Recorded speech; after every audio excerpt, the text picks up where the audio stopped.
The security guard plants a hand on my chest. "Private event, sir." Through the glass, I watch my wife, Olivia, float in on Nathan, her 26-year-old assistant. The banner says, "Vertex Excellence Gala. Every other spouse is being seated. Me? I'm told to wait outside the room my code built." Olivia sees me. For half a second, her smile cracks. Then she leans toward Nathan and laughs. I read her lips. "You wouldn't fit in here anyway." The humiliation burns, but clarity burns hotter. I open my phone. For months, I saved everything. Emails, files, version histories, every line of the Olivia breakthroughs stamped with my hidden signature. In 57 minutes, a scheduled email hits the entire board. Simple, undeniable, lawyer-proof. It shows exactly whose brain paid for tonight's champagne. I type 4 words to the chairman. "Check your email now." Inside, a toast freezes. Screens light up. Nathan's smirk dies. Olivia's glass trembles. They said I didn't belong. Watch what happens when the real author walks back in. I'm Luke, the husband who didn't belong. I write the kind of code that keeps warehouses humming and shelves stocked. But at home, I was the guy who made breakfast, checked math homework, and fixed PowerPoints at 2 a.m. so Olivia could dazzle at 9. We had a deal. I'd step back while she stepped up. Then we'd trade places when the dust settled. That sounded fair when money was tight and Eli still needed bedtime stories. Older folks told me marriage is a relay, not a sprint. You carry the baton for a while, then you hand it off. Somewhere along the way, Olivia stopped reaching for my hand. Yet every chart that turned from red to green, every miracle turnaround, started at our kitchen table, with a cold mug of coffee and my name missing from the slide. I told myself it was teamwork. Then I realized teams share credit and batons. Unless someone decides the finish line looks better alone. The drift started small. Olivia came home later talking about client fires while our dinner cooled. I'm not a jealous man, I'm a pattern guy. Patterns show up in little things. New perfume that didn't smell like our life. A jacket she didn't hang. A laugh that belonged to someone else. Older men at church joke that marriage changes after promotions. The jokes land until they don't. At 1:15 a.m., I watched our hallway lamp throw a thin line of light under the door and wondered when the house we built turned into a waiting room. She walked in smiling at a text, set her phone face down, and kissed the air near my cheek. "Long day," she said. "Longer than usual," I answered. She didn't ask what I meant. That's the thing about distance. It arrives like fog, quiet, soft, hard to point to, until you finally realize you can't see your own driveway. That night, I slept on my side of the bed and felt inches like miles. A week later, she asked, "Can you glance at this deck?" The way a pilot might ask a farmer to check the wings. I opened the spreadsheet and felt my stomach drop. A formula error would have blown a $3 million hole in her forecast. People lose jobs over holes like that. Families lose houses. I fixed it, rebuilt the slides, and wrote notes in plain English so she could walk the board through the model without tripping. She texted a thumbs up. "No, thank you." I told myself gratitude is optional when you're tired. Still, that morning on the train, I watched men my age stare at their hands and wondered how many quiet fixes never get a name. At the meeting, Olivia got a standing nod for her clarity under pressure. The chart I saved glowed behind her like sunrise. Afterward, she squeezed my shoulder. "Quick, like you pat a dog that doesn't jump." "You saved the quarter," I said. She smiled. "I always do." That sentence sat between us like a closed door. Eli's 7th birthday fell on a Tuesday. We did the simple things. Paper hats, store cake, Lego castle on the table. He kept glancing in the door, the way kids do when they're counting not candles, but promises. I checked the time, then checked it again. Olivia texted, "Running late, VIP dinner." I told Eli, "Mom will be here any minute." And his face did that brave little stretch older parents know, trying not to cry. Trying to be big. We sang without her. He blew out 7 candles and made a wish I didn't ask to hear. When she arrived, the frosting was dry and the castle was finished. She kissed his hair and said, "I'll make it up to you, champ." Kids forgive so fast it hurts. After he fell asleep, I scraped wax off the table and thought about my dad showing up to every Little League game with greasy hands and a grin. He never had time either. He made it. That night, silence tasted like the word almost. Receipts don't lie. People do. The bank app started telling a different story. 2 entrees at downtown places we couldn't afford when we were counting quarters, hotel charges on late work nights, and a jewelry store name I recognized from commercials during football. I'm not fancy, but I can read a ledger. Older friends always say, trust, but verify. I'd trusted. Now I verified. I asked gently, client dinners? She said, it's politics, and slipped her phone face down again. I've debugged crashes that made more sense. The next morning, she wore a watch I hadn't seen. Gift from the team, she said, and I smiled the way you smile at a neighbor who parks on your lawn. Polite, puzzled, not okay. That afternoon, I pulled last month's statements and watched a pattern draw itself like a slow printer, line by expensive line. I wanted to be wrong. I wanted the numbers to blink and change. They didn't. Numbers are good like that. They stand there, hands in pockets, and keep telling you the same thing. Mom called late, and moms don't call late unless it's a fire. Luke, honey, she said, voice careful, I saw Olivia at that French place you wanted to try. She wasn't alone. I pressed the phone tighter, heard clinking glasses in the background of her memory. With who?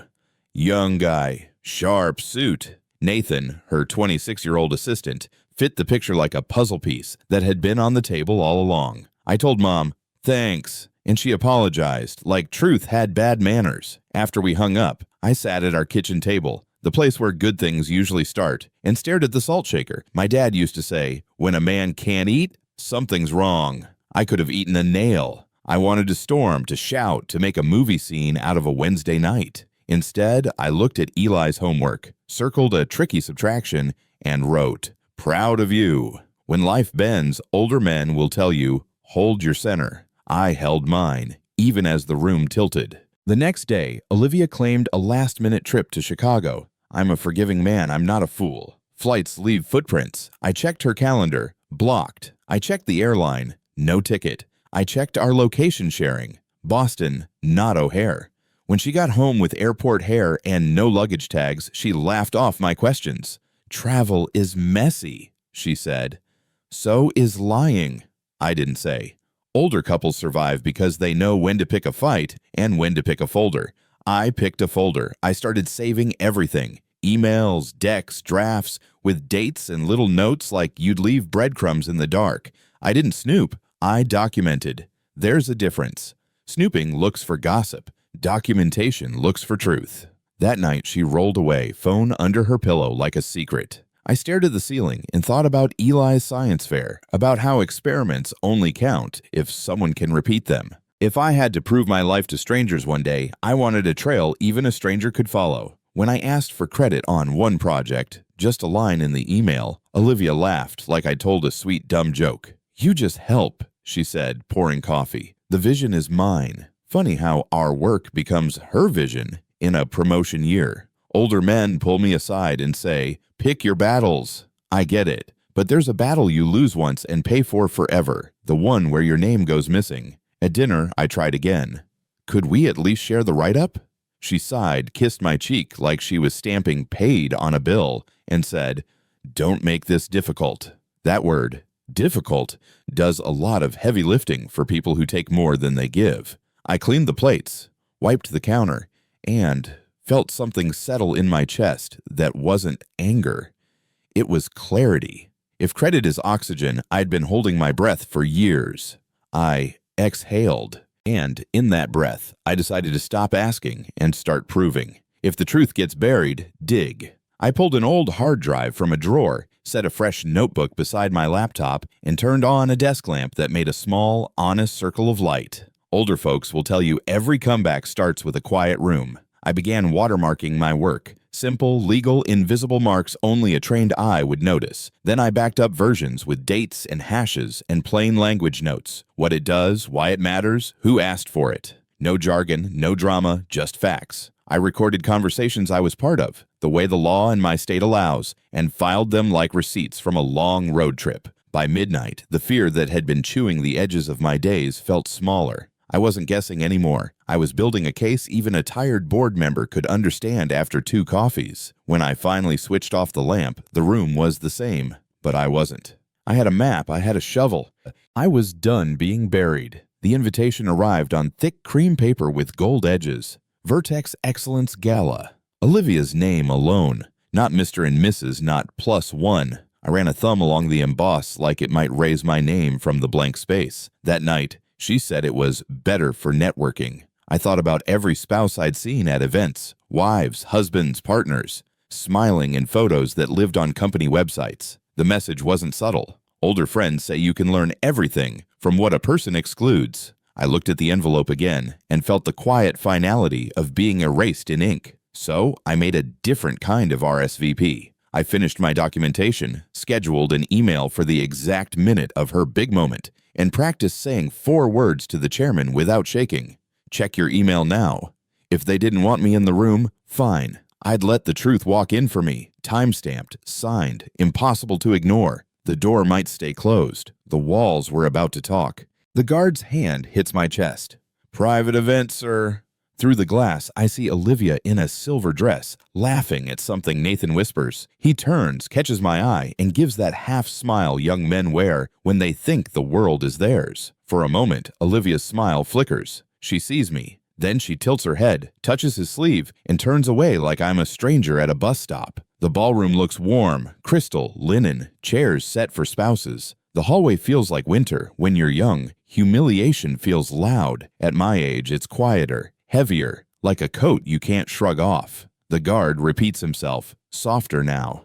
"Sir, please." I step back 2 paces, then 1 more, until the glass frames the life I helped build without a seat for me. My heart slows. Anger would be easy. Clarity is harder. She saw me and chose not to. That choice says more than any speech inside, and it answers a question I've been avoiding. Standing there, I think about the nights that saved quarters and kept lights on. Not the romance of it, just the rhythm. Eli asleep, dishwasher humming, me at the kitchen table with a secondhand laptop. When a deadline sprinted toward Olivia, I ran faster. I tuned forecasts until the red turned respectful. I rebuilt dashboards so they didn't crash when a room full of suits clicked too fast. All those tests that turned green? That was me, breathing into a paper bag at 2 a.m. and then trying to smile at 7. Older guys at work say, no one claps for the guy who stops the leak. They're right. The best fixes leave no fingerprints, except mine were everywhere, invisible to anyone who didn't want to look.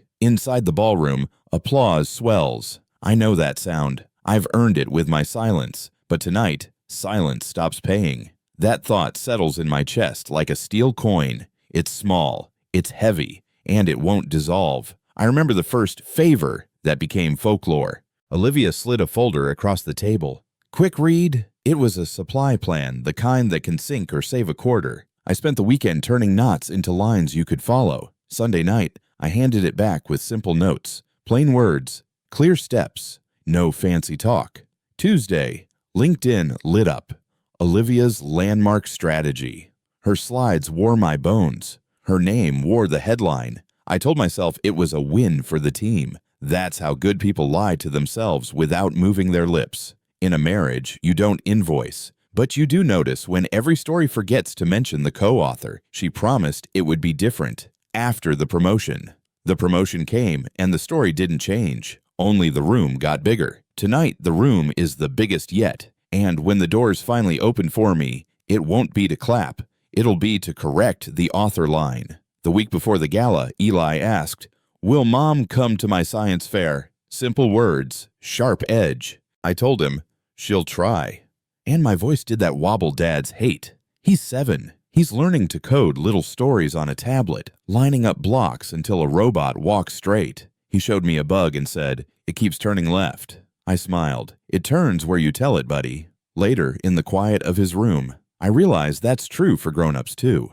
We become the path we keep choosing. Olivia kept choosing rooms without us. I tucked him in and thought about all the dads I know who work 2 jobs and still make every game somehow. They don't have time either. They show up anyway. Eli fell asleep holding his project. I stood in the doorway and decided that the next time he looked for us in a crowd, he'd find at least one parent smiling back. The paper cut became a wound when I opened a PDF on our shared laptop. Legal language, signature blocks, a neat sentence that said innovations in her department belong solely to Olivia. Solely, not shared, not team. Then my name wasn't missing. I was erased. I read it twice, the way older folks read labels when the print gets small and the stakes get big. Maybe she thought it was standard. Maybe she counted on me not looking. Either way, the message was clear. If I didn't write myself into the record, I'd be written out. My dad used to say, if it's not in writing, it's not real. He was talking about car repairs. It turns out families need paperwork too. I closed the laptop and stared at my hands.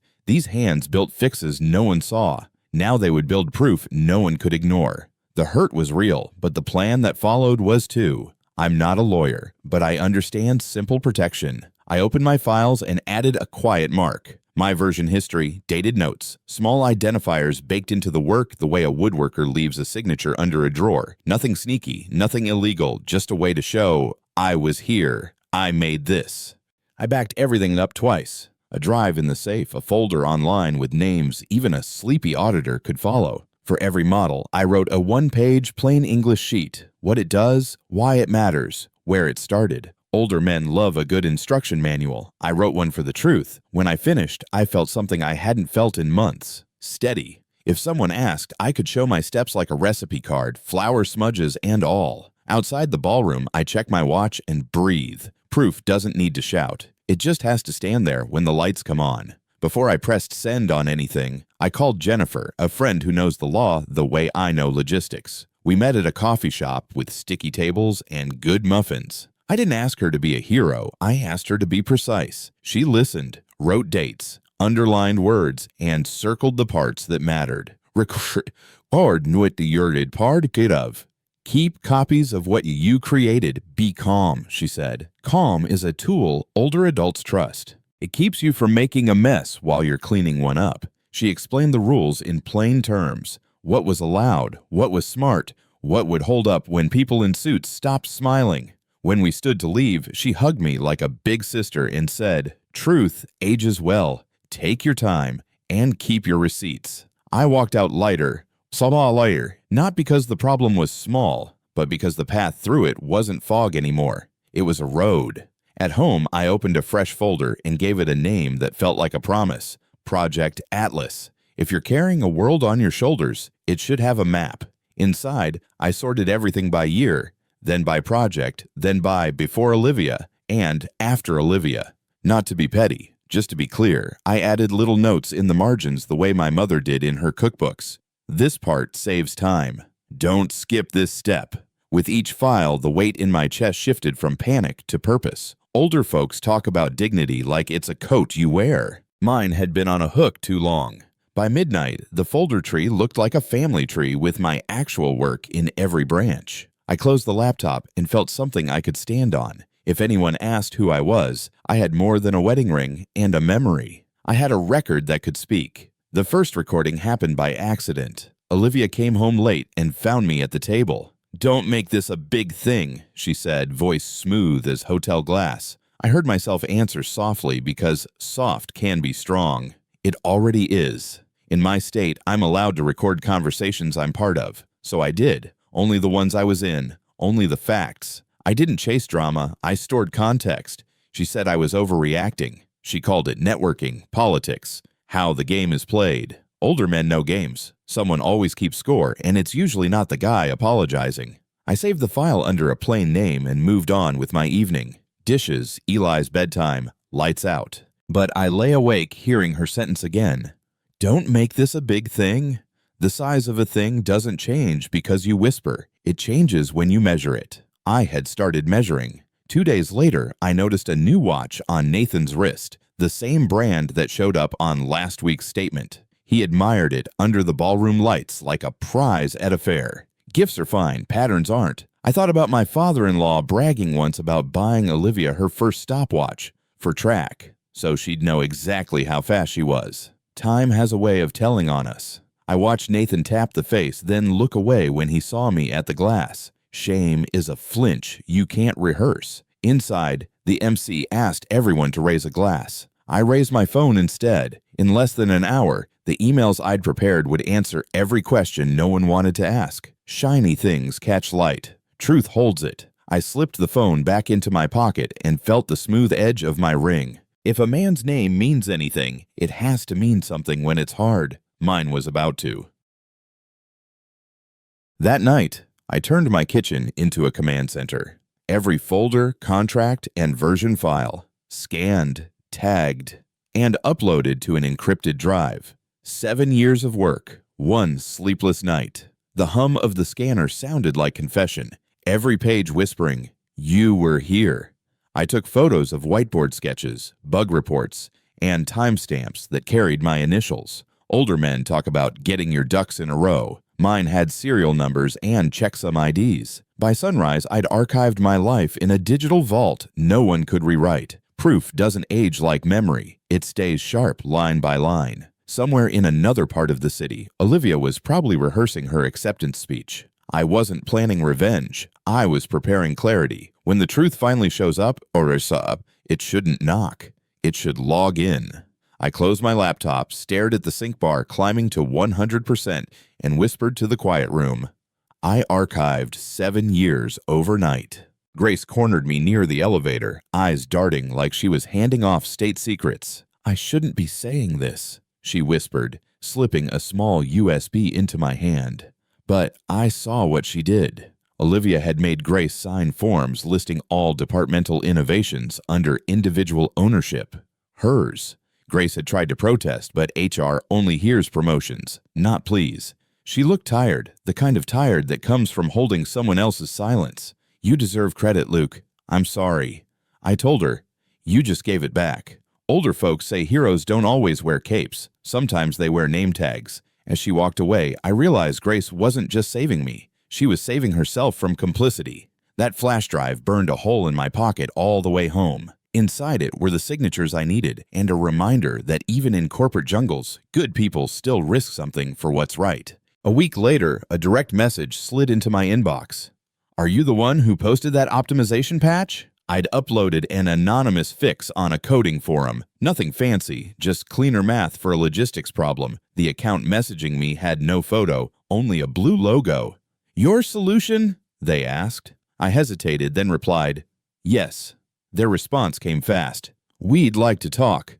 Older coders tell stories about how luck favors the prepared, but this felt different, like fate was finally tired of watching me wait. They sent a link to a private meeting invite, company domain hidden behind encryption, Nexus Dynamics. I'd heard the name whispered in industry circles, real innovators, not PowerPoint pretenders. I leaned back, heart thudding in that slow, cautious rhythm older men know. The sound of opportunity knocking exactly when you've stopped begging. For the first time in years, my inbox didn't look like a to-do list. It looked like a doorway. "Luke Hawthorne?" a woman's voice asked over the phone. "This is Patricia Kelman, CEO of Nexus Dynamics." My heart did a small, confused jump. CEOs don't call engineers directly. "We saw your work," she said. "Your patch solved a problem our entire R&D team struggled with. We'd like you to join us. Chief Innovation Officer, full credit, full salary, no ghosting." I laughed quietly. "And my name?"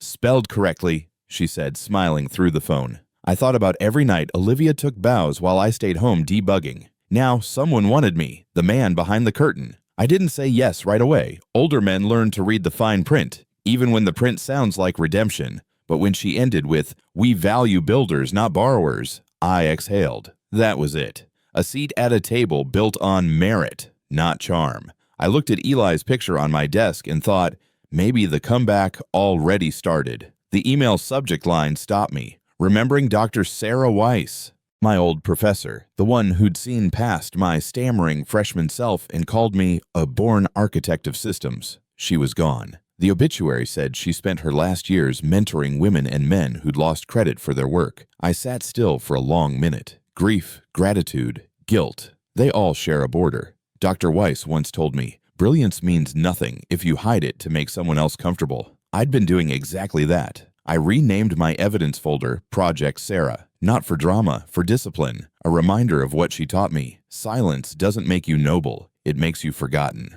Older people know that lesson too well. I slipped her old class ring onto my finger, found it in a drawer from my MIT days, and whispered, "You were right." Somewhere, I hoped she heard it through the code I'd finally decided to own. Jennifer met me again, this time with her laptop and the kind of focus lawyers save for depositions. "Luke," she said, "you're sitting on a gold mine of evidence. Digital signatures, recordings, financial trails. This isn't just unethical, it's criminal. She turned the screen toward me, a flowchart mapping transfers from Vertex accounts to Olivia's and Nathan's shell companies. My stomach dropped. "Follow the money," she said. "It never lies." Older men nod when they hear that. We've learned that money and motive are married long before love gets invited. Jennifer highlighted 3 transactions. These alone could bury her case in court. I didn't feel triumph, just a cold sort of closure. Every number told a story, and all of them ended with betrayal. Jennifer looked up.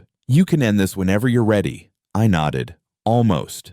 Because ending something isn't just about justice, it's about timing. And my timing was set for one champagne toast later. That night, I built a timeline across my office wall with sticky notes and string, old-school detective style. Year by year, I pinned every major promotion Olivia had received against the algorithm rollouts I'd written. The lines connected too neatly. Each spike in her career matched a breakthrough on my laptop. Correlation? Maybe. Causation? Absolutely. I snapped a photo of the board, then laughed quietly to myself. Older guys in my field joked that life's just debugging in human form. Find the line that broke everything and fix it. I'd found mine. I didn't hate her. I hated the story she told about us, the one where my hands were invisible. Under each year, I wrote one word in marker: proof. The wall looked like a crime scene built out of love and logic. I stood back, studied the pattern, and said to no one, "There it is, 7 years mapped and measured, theft with timestamps."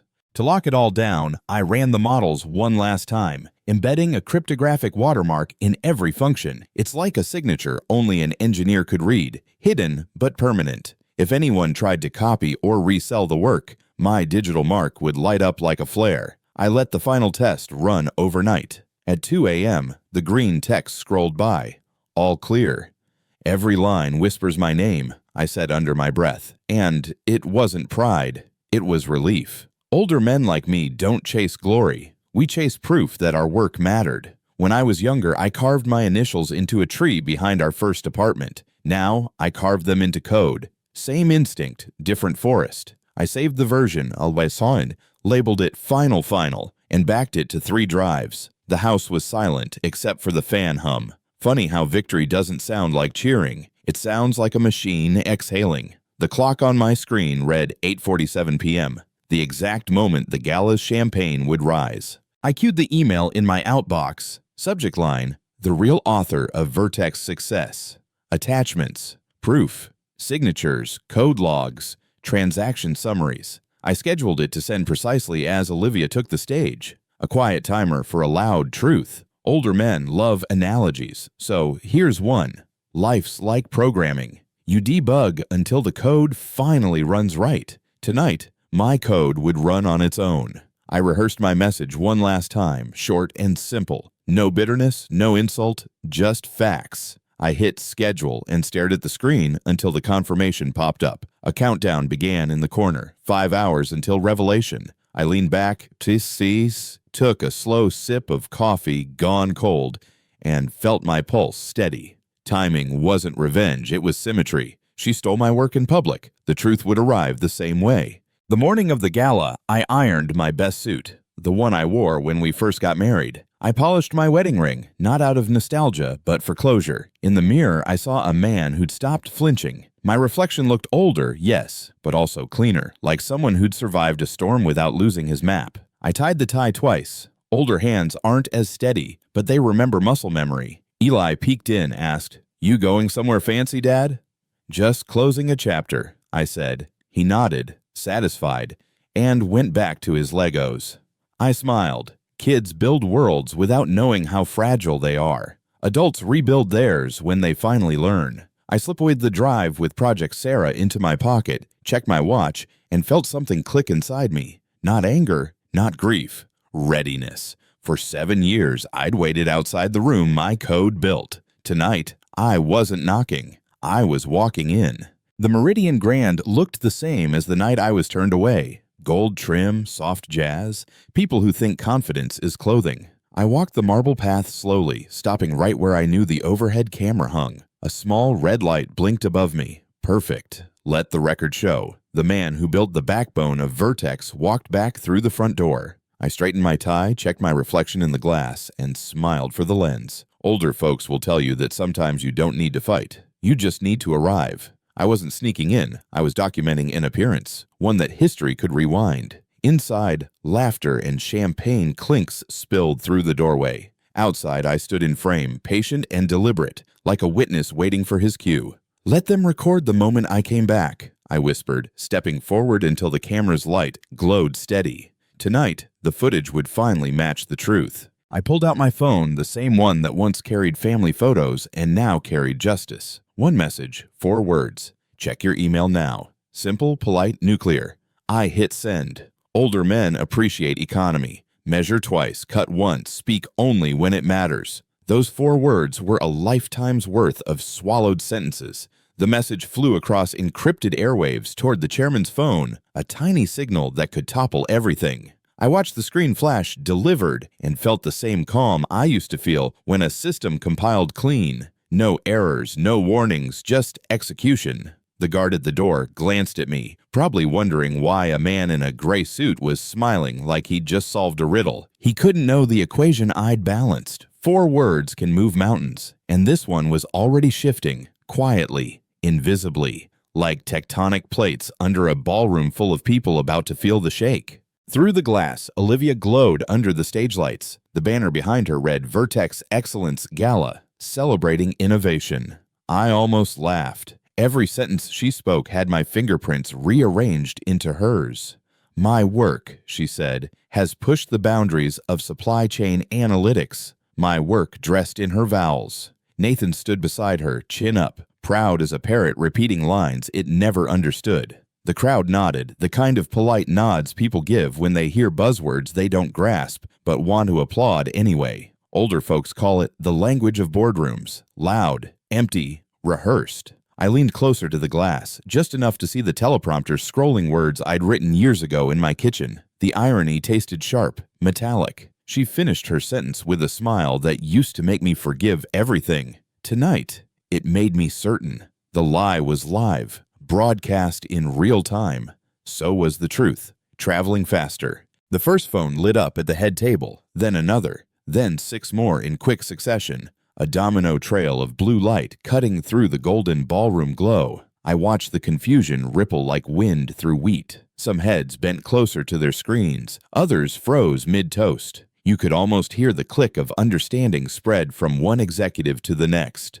The applause died mid-air. Older folks know that silence can be louder than thunder when the right truth drops. One board member whispered to another. A woman covered her mouth. Someone stood abruptly. My email was unfolding in real time. Timestamps, code logs, watermarks, every breadcrumb of 7 years laid bare. Truth ripples faster than applause. For a moment, even the music faltered, replaced by that electric hum of revelation, the sound of a lie losing power. I exhaled, steady. The lights inside were flickering. The walls, at last, were listening. Then came the chair scrape, a sound sharper than any speech. Harrison Blackwood, the chairman, stood. His silver hair caught the spotlight like a verdict. "Olivia," he said, calm but cutting.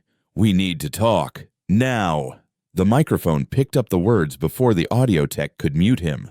The room froze. Olivia blinked, confused, then embarrassed, then afraid. Nathan's hand twitched toward his phone like it might save him. The chairman gestured toward the side doors. The board followed in a slow, heavy procession. The applause didn't return. Whispers filled its place. Through the glass, I could see Olivia trying to smile as if nothing was wrong, but her body betrayed her. Rigid shoulders, darting eyes. Older men at the end of the bar leaned forward, sensing the moment a house of cards starts to fold. I didn't move. I just watched. Silence tastes like verdict. And this one was still warm from the oven. I stayed outside exactly where I'd been humiliated months earlier. The same marble floor, the same glass doors. But this time, I wasn't the outsider. I was the mirror. My reflection stared back at me, steady and unflinching. Inside, the boardroom lights flickered as voices rose, muffled but urgent. I didn't need to hear the words. The tone was enough. Panic, disbelief, accusation. I wanted them to see me, exactly here. The man they'd ignored now standing in plain sight while their golden story collapsed. Older folks say revenge is best served cold. I wasn't serving anything. I was watching it thaw. The security guard from before glanced at me, recognition dawning. He didn't stop me this time. He just nodded, small and respectful, like a man who realized the uniform doesn't make the rules. For the first time, I didn't feel small on the other side of that glass. I felt exact, like a reflection finally in focus. Grace appeared again, almost out of nowhere, clutching a folder and a flash drive. "They're asking questions," she said, breathless but smiling. "They'll want this." I watched her plug the USB into the CFO's laptop just beyond the door. Lines of data filled the screen. Server logs, version histories, internal chat threads, all tying Olivia's department back to my laptop credentials. "Timestamps don't play favorites," Grace murmured, her voice steady now. I felt a wave of gratitude I couldn't express in words. Sometimes the quiet ones turn the tide. Older people understand that. The janitor who finds the missing invoice, the secretary who keeps the receipts. Grace was that kind of hero. I caught her eye through the glass, gave a nod that meant more than thank you. She smiled faintly before disappearing into the crowd again. Inside, the CFO's expression hardened as he scrolled. Data doesn't lie. It just waits for the right reader. Meanwhile, Nathan tried to slip toward the exit. Classic rookie move. He thought panic looked casual, but his shoulders told on him. 2 internal auditors intercepted him near the hallway, badges flashing, polite but firm. I saw his mouth move, probably some version of, "This isn't what it looks like." It never is. They scanned his guest badge, the system flagging restricted access to financial records he shouldn't have touched. Exit signs can point to prison. Olivia's head snapped toward the commotion just as the ballroom doors closed behind her. The illusion was breaking faster than her composure. Older men know that lies have momentum until they hit paperwork. Then they stop dead. Nathan was led toward a side corridor, his shiny watch catching the light one last time, the same watch I'd seen on our bank statement. I turned away, not out of mercy, but closure. Justice sometimes walks in on quiet shoes. When the financial security team arrived, the mood in the ballroom shifted from confusion to calculation. 3 agents in dark suits, badges visible, moved with the efficiency of people used to finding numbers that shouldn't exist. One carried a folder stamped "Fraud Investigations." Another had a printout, "My digital evidence." "Those transfers weren't consulting," I murmured through the glass as they approached Olivia. She froze mid-sentence, the color draining from her face. The chairman gestured toward the documents, lips tight, eyes like ice. Older professionals in the room suddenly found their shoes fascinating. The applause, the chatter, the champagne, it all evaporated. I'd seen software crashes before, but this was human code collapsing live. Every wire she'd crossed, every shortcut she'd taken now looped back to her. "Betrayal." The agents escorted her out with calm precision, not cruelty. Justice doesn't shout. It just walks in, opens a file, and lets the numbers finish the conversation. The conference room door opened. Harrison Blackwood stood there, face composed but voice different, measured, respectful.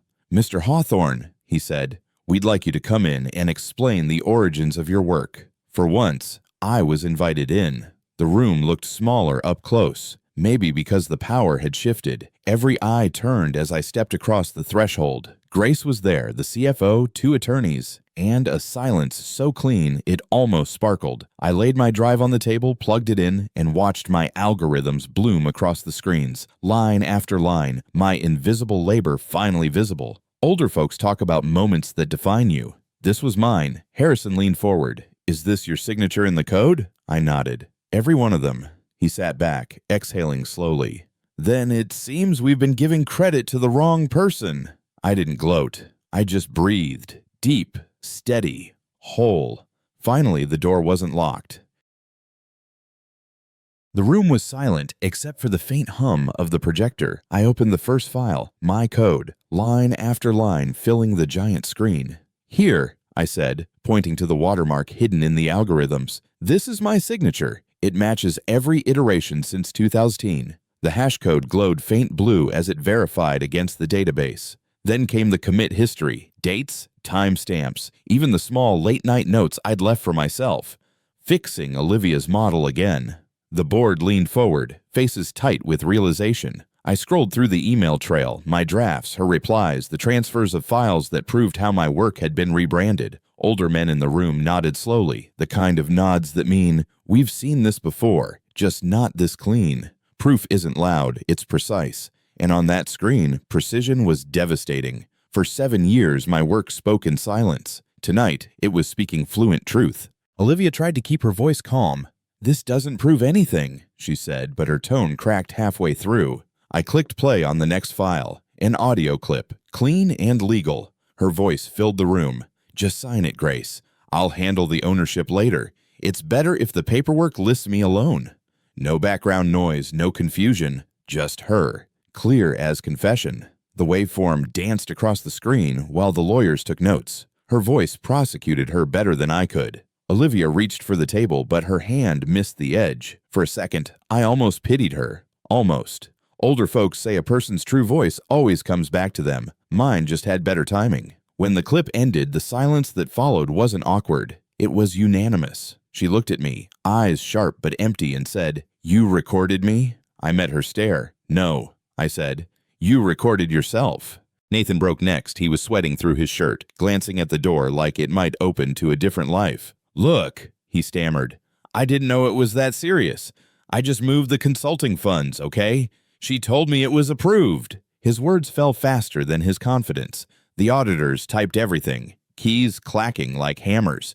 The CFO raised an eyebrow. "So, you accepted undisclosed gifts in exchange for falsifying budget entries?" Nathan nodded, small, defeated.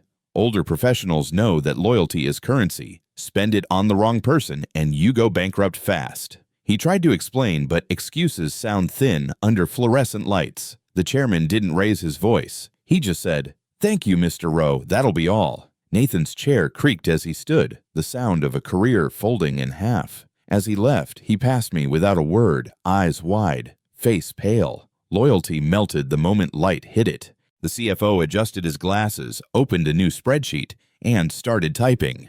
"Based on this model," he said, "Mr. Hawthorne's algorithms saved Vertex approximately $12 million in projected losses over 5 fiscal years." The number flashed on the big screen, 12,000. And for the first time, my work had a price tag with the right name beside it. Older men love round numbers. They feel honest. The board shifted uncomfortably. I caught a few quick glances, some shame, some respect. Value they couldn't ignore, I thought, credited to the wrong name. Until now. Olivia stared at the screen, mouth slightly open, realizing the size of what she'd claimed. The chairman tapped his pen once. Final. "That's not innovation theft," he said quietly. "That's embezzlement." The word hung heavy, official, irreversible. No speech could erase it. The math was too clean. The truth was too exact. And for once, everyone in the room believed the numbers. The decision came fast, almost mechanical. "Effective immediately," the chairman said. "Olivia Hawthorne's employment is terminated pending a full investigation. Her bonuses and accounts are frozen." A lawyer scribbled notes as another printed the motion. Consequences finally had a chair at the table. Olivia tried to speak, something about misunderstandings, about stress. But no one was listening. The CFO gathered the papers, the HR director avoided her eyes, and the security liaison waited by the door. Older folks call that corporate mercy. Polite, quiet, efficient. I didn't gloat. I just watched justice take shape in real time. For years, she told me power was about confidence. She was wrong. Power is about evidence. When they escorted her out, the sound of her heels against the tile echoed like punctuation. Period. End of chapter. The room stayed still for a moment before Harrison turned to me. "Mr. Hawthorne," he said, "we owe you an apology." I nodded. "No," I said, "just accuracy." After the meeting, Harrison pulled me aside. "Luke," he said, dropping the formal tone, "we'd like you to take over her division, Senior Vice President of Innovation. The job's yours if you want it." I appreciated the gesture, the respect, the clean slate, but I'd already signed with Nexus. "I can't," I said gently. "I've got a new start waiting." He nodded, actually smiled. "Then let me say this. You handled yourself with more grace than most would." Older men understand timing better than triumph. Respect matters. Timing, too. I shook his hand, firm and steady. "Take care of the team," I said. "They're good people, just misled." He promised he would. As I walked toward the door, I felt no anger, no bitterness, just release. The weight of 7 years had finally shifted from my back to the floor.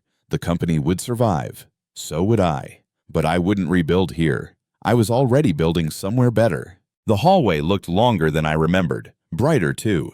People stopped talking when I passed, then started again. But softer. Respectful. Recognition looks a lot like oxygen when you've lived without it. Grace met me by the elevator, eyes shining. "You did it," she whispered. "No," I said. "We did." The doors opened, and for a second the reflection staring back wasn't the ghost from before. It was someone solid, grounded. Older folks talk about second chances like they're mythic. In truth, they're just moments when someone finally sees what was there all along. As I stepped inside, a few coworkers clapped quietly. Not the kind of applause you fake, just simple acknowledgement. It meant more than a trophy. The elevator doors closed, sealing the noise behind me. I looked up at the floor numbers climbing, and for the first time in years, I felt like I was rising for real. Not in rank, in worth. Outside the building, the cool air hit me like honesty. I'd barely made it to the parking lot when I heard her voice. "Luke!" Olivia stood by the curb, pale, shaking. "Please, we can fix this. For Eli. For our family." Her words cracked around the edges, fragile but practiced. I took a breath, steady and quiet. "Family isn't a shield for fraud," I said. "Older men know that line well. It's the boundary between forgiveness and foolishness." She reached out, fingers trembling, but I didn't move. "You chose this," I said softly. "Not me." Her eyes filled, but no tears came. Maybe they'd all dried up in the chase for applause. I wasn't cruel, I just couldn't save her from consequences she wrote herself. I turned, hands in my pockets, and walked toward my car. Behind me, her voice dissolved into traffic. Some endings don't need music, just distance. Clean, final distance. That night, I pushed open Eli's door. He was asleep, arms wrapped around his stuffed robot, the one we built together out of scrap parts. His nightlight hummed softly, casting tiny stars on the ceiling. I sat beside him and whispered, "You're gonna grow up seeing credit go where it belongs." He stirred, half asleep, and mumbled, "Love you, Dad." I smiled, the kind of smile older men wear when they realize survival is its own victory. I kissed his forehead and pulled the blanket higher. There was peace in the room, not the kind you earn, but the kind you finally stop fighting for. Downstairs, the laptop blinked. Emails, news alerts, noise. But I didn't check any of it. Tonight wasn't about headlines. It was about promise. The promise that truth, once spoken, doesn't need defending. It just stands there, quiet and whole, beside a sleeping child who'll never have to wonder what integrity looks like. By morning, the story had already gone viral. The invisible husband who exposed corporate theft. My inbox overflowed with messages. Reporters, colleagues, strangers. Hashtags trended. Hashtag invisible husband. Hash credit matters. Hashtag proof over power. I skimmed one headline and laughed softly. Fame wasn't the goal. It was the side effect of finally telling the truth out loud. Older folks know that attention fades. Integrity doesn't. Grace texted, "You okay with all this?" I replied, "If one more person documents their work because of this, it's worth it." I poured coffee, watched sunlight slide across the kitchen counter, the same spot where this whole story started. Eli ran in wearing mismatched socks, asking if we could build something new today. I said, "Yeah, kid, let's." Not every comeback ends with applause. Some end with breakfast, peace, and a clean hard drive. The world could keep talking. I had proof, purpose, and my name back. And that was more than enough. When I walked into the Nexus building, sunlight spilled through glass walls onto a boardroom table already waiting for me. My name, Luke Hawthorne, Chief Innovation Officer, glowed on the welcome screen. The team stood and clapped, not the polite kind, but the real, shoulder-tapping kind that says, "You earned this." I'd spent years watching other people get credit for my work. Hearing my name out loud felt like oxygen. Older folks will tell you there's no applause like the one that comes after silence. I smiled, a little awkward, and said, "Let's make something worth the noise." Patricia, the CEO, nodded. "You already did," she said. The room laughed, easy and warm. For the first time in a long while, I didn't feel like I was fighting for space. I belonged in the story, not just the footnotes. They applauded my work, by my name. And that sound, soft but steady, was the real start of everything new. In our first team meeting, I wrote 6 words on the whiteboard. We ship truth, not just features. Everyone laughed at first, then leaned in.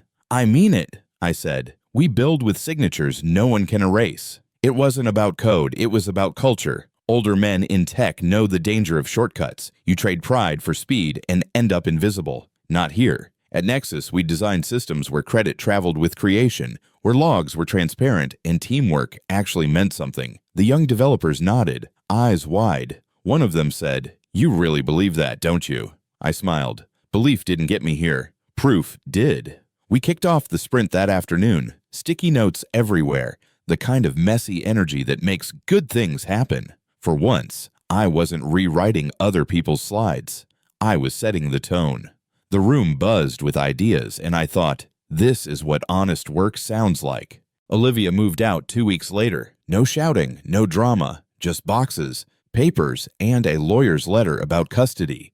She asked for shared time. The judge awarded me primary. Stability, he said, matters most for a child.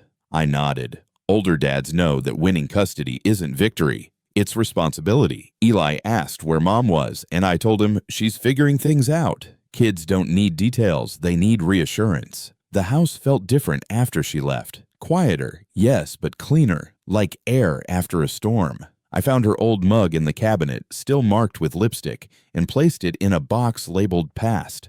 I won't let my son learn that silence is safety. He'll learn that truth can be calm, steady, and kind. We made dinner together that night. Mac and cheese, extra pepper, our little ritual. He laughed at my cooking, and I realized that home wasn't a place you lose. It's one you rebuild. Marcus, Olivia's brother, called me one evening. "Luke," he started, voice heavy, "could you maybe drop the charges? She's lost everything." I took a breath.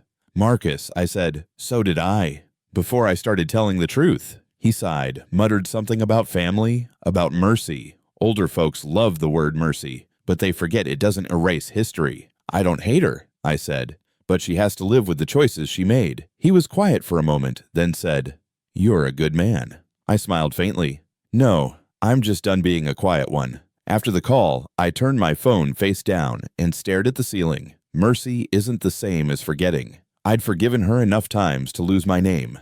Not anymore. Outside, the streetlight flickered against the kitchen window, steady then soft, like life moving on. I picked up my laptop, opened Eli's homework folder, and got back to what mattered. Months later, I stood on stage at a tech conference, lights bright and crowd expectant. "Document everything," I said, the phrase echoing through the hall. Not because you don't trust people, but because you trust yourself. A few older heads in the audience nodded knowingly.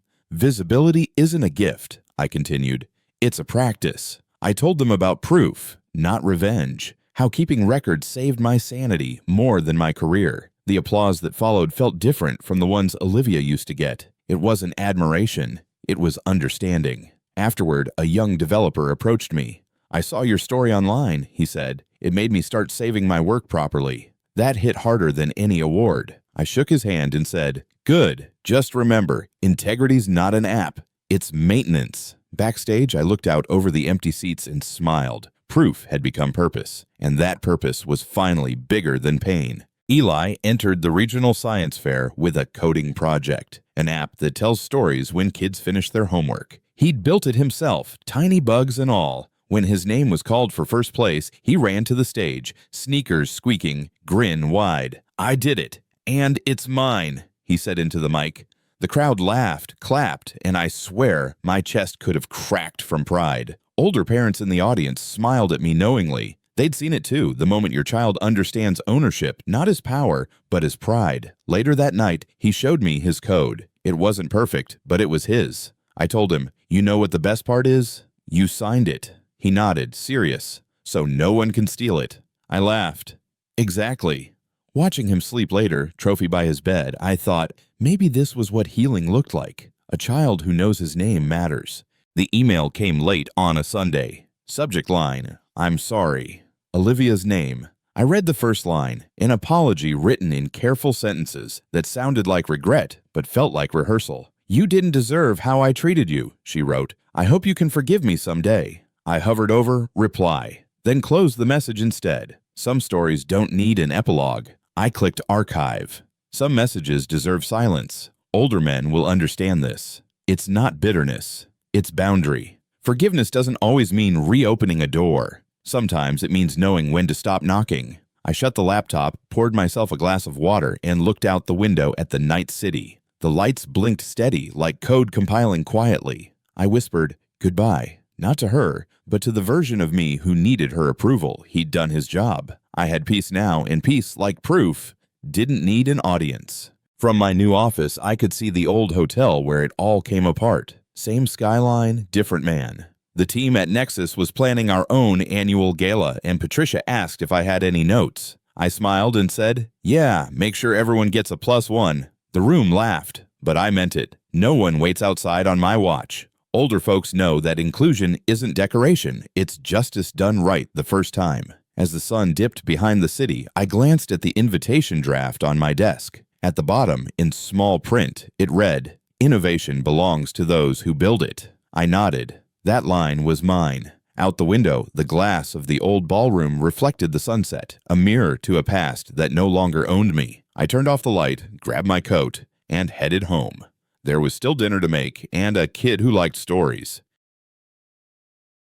The doors of the Nexus Gala opened wide, light spilling out like a welcome I'd waited a lifetime for. Eli's small hand tightened around mine as we stepped inside. The crowd wasn't glamorous. It was real. Builders, dreamers, people who signed their own names. He looked up at me and whispered, "Dad, you belong here." I smiled. "We both do." Every table bore a plaque with one simple truth: credit where credit's due. Older folks say legacy is what you leave behind. I've learned it's what you protect along the way. Don't let anyone steal your work, your name, or your story, even the ones you once loved. I was told I didn't belong. Turns out, I was the one holding the keys. As the room filled with applause, I lifted my glass, not to revenge, but to recognition.